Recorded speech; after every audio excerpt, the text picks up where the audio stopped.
15, 17 এবং 21 সালে আসছে, অর্থাৎ এটা খুব ইম্পর্টেন্ট। প্রশ্নটা হলো একটি অর্ধপরিবাহীর পরিবাহিতা ডোপিং করে কিভাবে বৃদ্ধি করা যায়।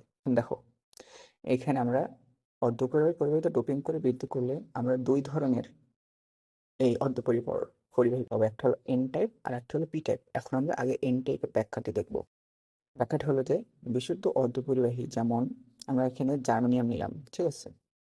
এখন জার্মানিয়ামের ভিতরে আমরা যে ডোপিং হিসেবে আর্সেনিকটা যুক্ত করি, তাহলে হবে কি যে আর্সেনিকের তোমার টোটাল 5টি যোজন ইলেকট্রন থাকে, কিন্তু সেটার ভিতর 4টি ভ্যালেন্স মানে ইলেকট্রন জার্মানিয়ামের 4টি পরমাণুর সাথে সমযোজী বন্ধন গঠন করবে, ঠিক আছে, গঠন করবে, এবং আর্সেনিকের একটি মুক্ত ইলেকট্রন থেকে যাবে। এখন আমরা যদি এই অর্ধপরিবাহীতে একটু সামান্য তাপ দিই, এই মুক্ত ইলেকট্রন, যে এই মুক্ত ইলেকট্রন রয়ে গেছে, এই মুক্ত ইলেকট্রনটা হবে কি যে বন্ধন ভেঙে অর্ধপরিবাহীতে চলাচল শুরু করবে, ঠিক আছে। এখন দেখো, অপরিবাহিতে তো আমরা শুধু একটা আর্সেনিক যুক্ত করবো না, আমরা অনেকগুলো কি বলে অপদ্রব্য যুক্ত করবো, সেখানে দুটি পরমাণু থেকে একটি করে ইলেকট্রন মুক্ত হবে অর্ধপরিবাহীতে। আর এই প্রচুর পরিমাণ মুক্ত ইলেকট্রন অর্ধপরিবাহী কি করবে, পরিবাহিতা বৃদ্ধি করবে, কারণ কি আমরা জানি ইলেকট্রন আধিক্য মানে বেশি চার্জ পরিবহন করতে পারবে। এক্ষেত্রে মেজরিটি চার্জ ইলেকট্রন, তাই এটাকে এন টাইপ অর্ধপরিবাহী বলা হয়।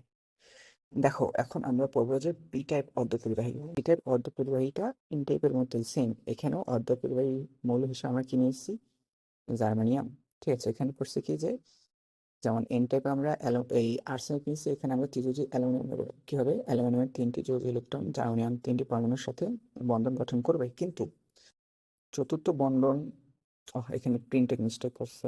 এখানে হবে যে চতুর্থ বন্ধন মানে চতুর্থ ইলেকট্রন মানে চতুর্থ বন্ধন জার্মানির সাথে করার জন্য অ্যালুমিনিয়ামের কোনো কি থাকে না, ইলেকট্রন থাকে না, কারণ অ্যালুমিনিয়ামের শেষ কক্ষপথে শুধু 3টি ইলেকট্রন আছে। ফলে হয় কি, এই যে বন্ধনে এখানে বন্ধনটা দেখতে পাচ্ছ, এই বন্ধনটা হোলের সৃষ্টি হয়। হোলটা বোঝাচ্ছে যে এখানে ইলেকট্রনের ঘাটতি। এখন এই ক্ষেত্রে হয় কি যে আশেপাশের বন্ধন থেকে ইলেকট্রন এসে এই এমটি স্পেসটাকে পূর্ণ করে, যার ফলে দেখা যায় যে তোমার দেখবে যে এইখান থেকে এই ইলেকট্রন এসে এই বন্ধনটি পূরণ করবে, কিন্তু আবার এখানে একটা হোলের সৃষ্টি হবে। আবার এইখান থেকে ইলেকট্রন এসে এই বন্ধনটা পূর্ণ করবে, মানে হোলটা। আর এখানে ইলেকট্রন সৃষ্টি হবে, আবার দেখা যায় কি যে ফলে নতুন হোলের সৃষ্টি হতে থাকবে। এভাবে বিপুল পরিমাণ হোলের উপস্থিতির কারণে পরিবাহিতা বৃদ্ধি পায়। যেহেতু ইলেকট্রনের হোল উভয়ই যেহেতু ইলেকট্রন এবং হোল উভয়ই তড়িৎ পরিবহনে অংশগ্রহণ করে, কিন্তু মেজরিটি ক্যারিয়ার হলো হোল, তাই একে পি টাইপ অর্ধপরিবাহী বলে।